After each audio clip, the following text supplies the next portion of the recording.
तबादले का खेल जारी। 16 आईपीएस इधर से उधर। नक्सल प्रभावित लोहरदगा को मिला नया आईपीएस। झारखंड विधानसभा भवन की नींव पड़ने से पहले ही खड़ा हुआ बवाल। कूटे बस्ती के लोगों का ऐलान, पुनर्वास से पहले नहीं होने देंगे शिलान्यास। टमाटर में उठे विधायक नवीन जायसवाल। नमो पतंग और रिंगटोन का रांची में बाबा रामदेव ने किया उद्घाटन। लोगों से अपील, इस बार मोदी को ही बनाए पीएम।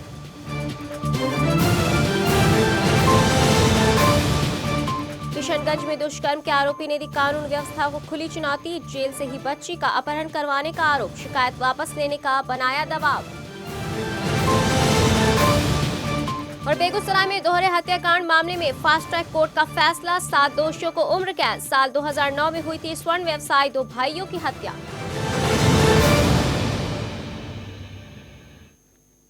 नमस्कार, आप देख रहे हैं भविष्य न्यूज। मैं हूं मनीषा और खबरों में सबसे पहले बात करेंगे। झारखंड में तबादले का खेल जारी है।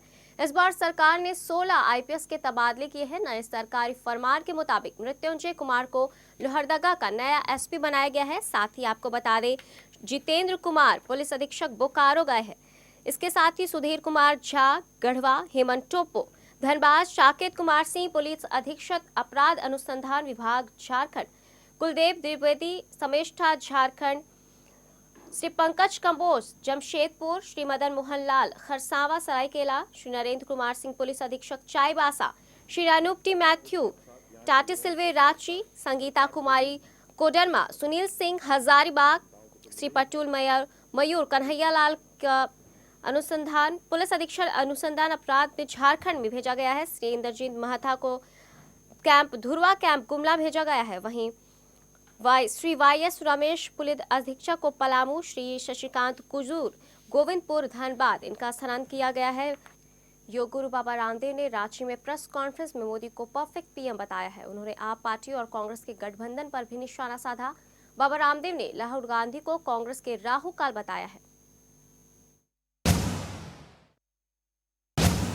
दुनिया की सबसे भ्रष्ट पार्टी के साथ गठजोड़ करके अरविंद केजरीवाल जी ने अपने भ्रष्टाचार के खिलाफ मुहिम को कुंद कर दिया और कथनी और करने में फर्क उनका देश के सामने आ गया है कि 1000 सालों में मुगलों और अंग्रेजों ने मुल्कों को जितना नहीं लूटा, उससे ज्यादा 1000 लाख करोड़ रुपए की लूट करने और कराने वाली पार्टी के साथ उन्होंने गठजोड़ करके साबित कर दिया है कि भ्रष्टाचार के खिलाफ लड़ाई उनकी एक दिखावा थी। क्योंकि नहीं तो दुनिया की सबसे भ्रष्ट पार्टी का साथ क्यों लेते वो सरकार बनाने के लिए। और अब कांग्रेस के भ्रष्टाचार के खिलाफ बोलना तो बहुत दूर की बात रही। कांग्रेस में जो सबसे कुटिल व्यक्ति था, जिसको लोग कपिल सिब्बल नहीं कुटिल सिब्बल कहते थे, और उनको कोसते अरविंद केजरीवाल भी थकते नहीं थे। उन कुटिल सिब्बल को भी केजरीवाल जी ने गले लगा करके पूरे देश को बता दिया कि अब कांग्रेस का हाथ आपके साथ है और आपका हाथ भी कांग्रेस के साथ है। तो जातिवाद की राजनीति को खत्म करके एक चाय बेचने वाला बिना चुनाव लड़े, कभी सरपंच का भी चुनाव नहीं लड़ा और मुख्यमंत्री बना, और अब इलेक्शन से पहले देश के लोगों ने प्रधानमंत्री के रूप में उसको सिलेक्शन कर लिया। तो वीआईपी कल्चर खत्म किया तो मोदी जी ने खत्म किया। और भ्रष्टाचार के खिलाफ लड़ाई को भी यदि परिणाम तक ले जा सकते हैं तो मोदी जी ले जा सकते हैं। राहुल गांधी कांग्रेस के लिए राहु काल बनकर के आए हैं। कांग्रेस को हराने के लिए अब बाबा और मोदी या किसी दूसरे तीसरे राजनीतिक दल की या व्यक्तियों की आवश्यकता नहीं, उसके लिए राहुल ही काफी है। क्योंकि उसमें ना तो कोई करिश्माई व्यक्तित्व है, ना कोई आकर्षण है, और कांग्रेस का देश में कोई भविष्य नहीं। झारखंड को कुछ लोगों ने खंड खंड कर दिया है, तार तार कर दिया है, और दुनिया का सबसे शक्तिशाली भूभाग होने के बावजूद भी दरिद्रता के दौर से गुजर रहा है। जल जंगल जमीन भू संपदाओं की लूट मची हुई है। और इस बार लोकसभा चुनाव में जहां कालाधन, भ्रष्टाचार, व्यवस्था परिवर्तन, महंगाई, बेरोजगारी, गरीबी आदि मुद्दे होंगे, वहीं जल जंगल जमीन भ्रष्टाचार का मुद्दा ये झारखंड का शिखर पर होगा। और उसी के आधार पर यहां से लोग संसद में जाएंगे। भारत के लोगों में कांग्रेस का जीन बताने वाले अपना जीन टेस्ट करा लें, उसमें आधा जीन। रांची के अड़गोड़ा मैदान में बाबा रामदेव ने नमो महोत्सव का उद्घाटन किया। महोत्सव का उद्घाटन बाबा रामदेव ने नमो पतंग उड़ाकर किया। इस दौरान बाबा रामदेव ने उम्मीद जताई कि राजनीतिक शिखर पर नरेंद्र मोदी की पतंग सबसे ऊंची रहे।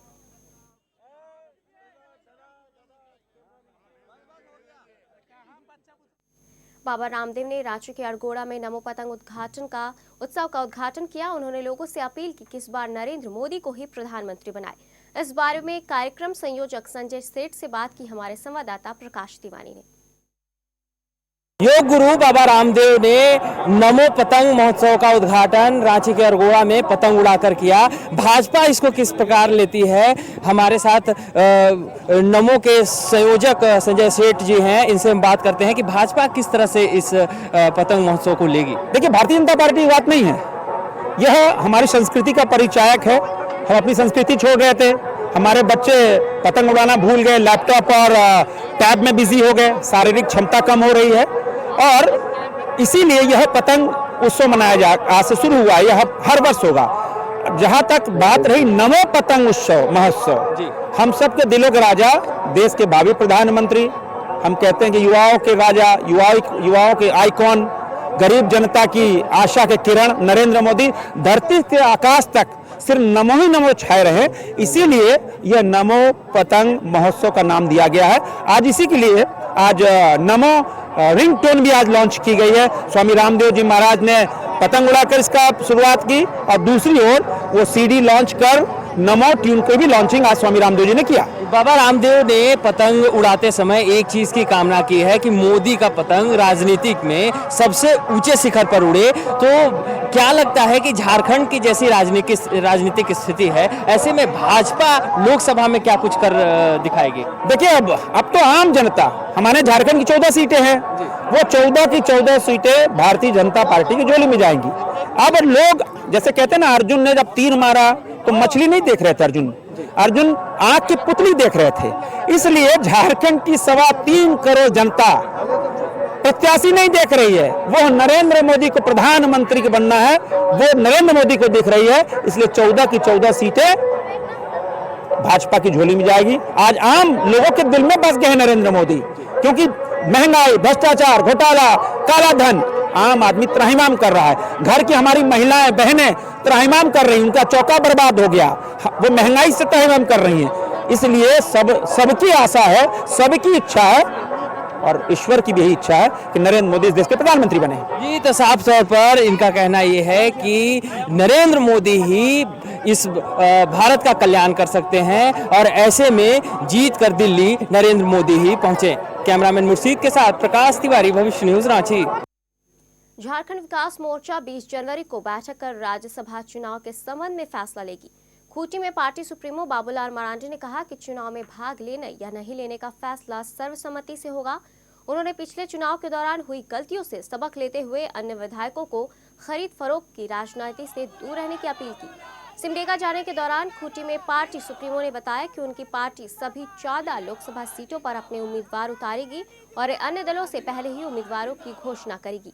जेडीयू के साथ गठबंधन के फैसले पर उन्होंने कहा कि लोकसभा चुनाव में गैर बीजेपी और गैर कांग्रेस विकल्प बनाने के लिए पूर्वी भारत में ऐसी पहल करने की जरूरत है।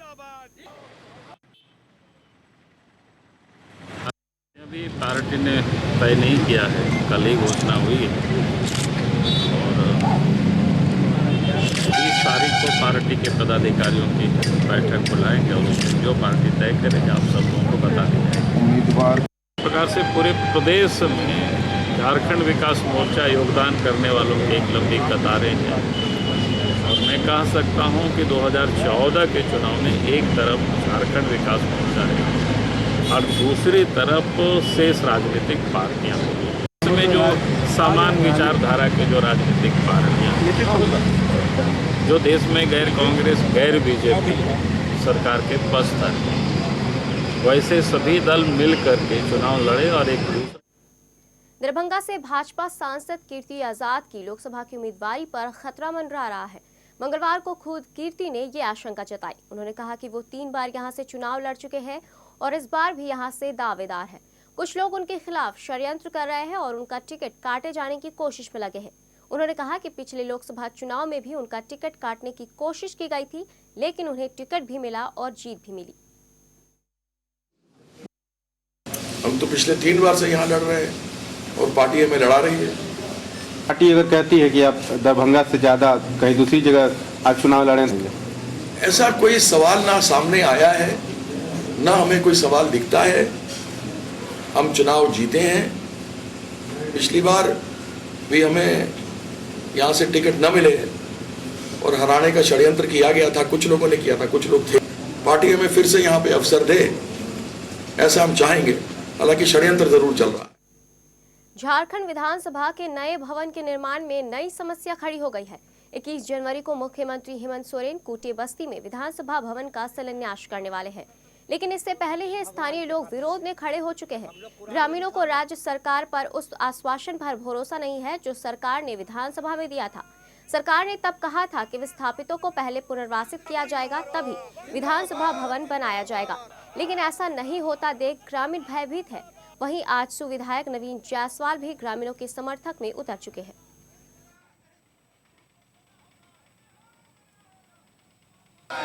विस्थापितों की जमीन राष्ट्रीय हित में और विस्थापितों के हित में दी गई थी, जिसका यूटिलाइज नहीं हुआ और आज इसको जमीन ब्रोकिंग का काम गवर्नमेंट कर रही है।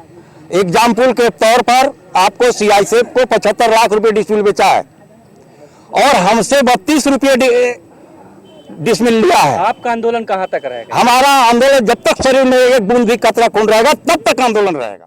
लोकप्रिय सरकार, कोई भी मुख्यमंत्री इस राज्य के लिए हैं। झारखंड के लोगों की बात को सुनने के बाद ही कोई निर्णय लेना चाहिए। आज सारे ग्रामीण अपनी बात को शांतिपूर्वक ढंग से जिला प्रशासन और मजिस्ट्रेट को बता रहे हैं कि हम लोगों की वार्ता मुख्यमंत्री के साथ कराइए, ताकि हम लोग अपनी दिल की बात कहें। मुख्यमंत्री भी इस राज्य के जनहित के लिए, यहाँ के लोगों के लिए।